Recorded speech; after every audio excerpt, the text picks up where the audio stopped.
Welcome back. So far in this show, we've seen some pretty advanced technology that could take off in the future. But in many parts of the world, it's the small things that make a difference.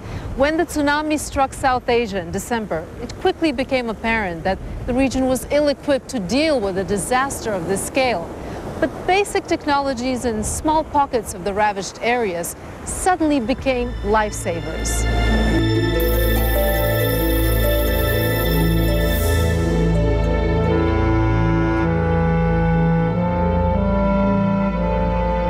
This was the day the earth shook and a series of cascading waves unleashed a fury that had never been seen before. Among the territories closest to the epicenter of that great earthquake were the Andaman and Nicobar Islands, an Indian outpost thousands of kilometers from the mainland. And by sheer coincidence, even as the waves of water crashed onto land, the airwaves were filled with the sound of amateur radio operators, or hams, transmitting distress calls and passing on critical information from the disaster zone. Very rough copy right now. I'll try you later. I'll try later when conditions change. HS0. These are the actual audio recordings of the radio operators at work. The hams had got to the Andamans 3 weeks earlier on a travel mission, a D-expedition in amateur radio lingo. The head of the expedition, Bharati Prasad, the New Delhi homemaker, has some 2 decades experience in ham radio. The earthquake and the tsunamis had downed mobile phone towers. Many established communication links were destroyed. But the hams were able to work thanks to their portable antennas and battery-operated radios.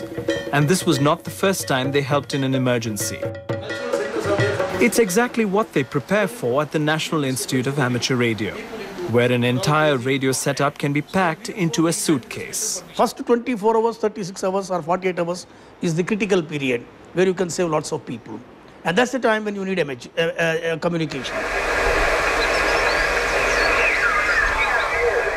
Rescue officials across the world acknowledge that hams are critical in helping save lives, reunite families, and coordinate numerous rescue missions. This is Victor, uniform number 2. But the help in the Andamans might well have not been there. For 17 years, no amateur had operated from the islands. India has long kept visitors out of many parts of the territory, citing its strategic importance and its sensitive ecology and tribal makeup. In early December, after much bureaucratic resistance, the Indian government had green-lighted the radio mission. Even before the tsunami struck, the D-expedition's transmissions, under the radio call signs VU4NRO and VU4RBI, were closely monitored across the globe. For amateurs at the receiving end,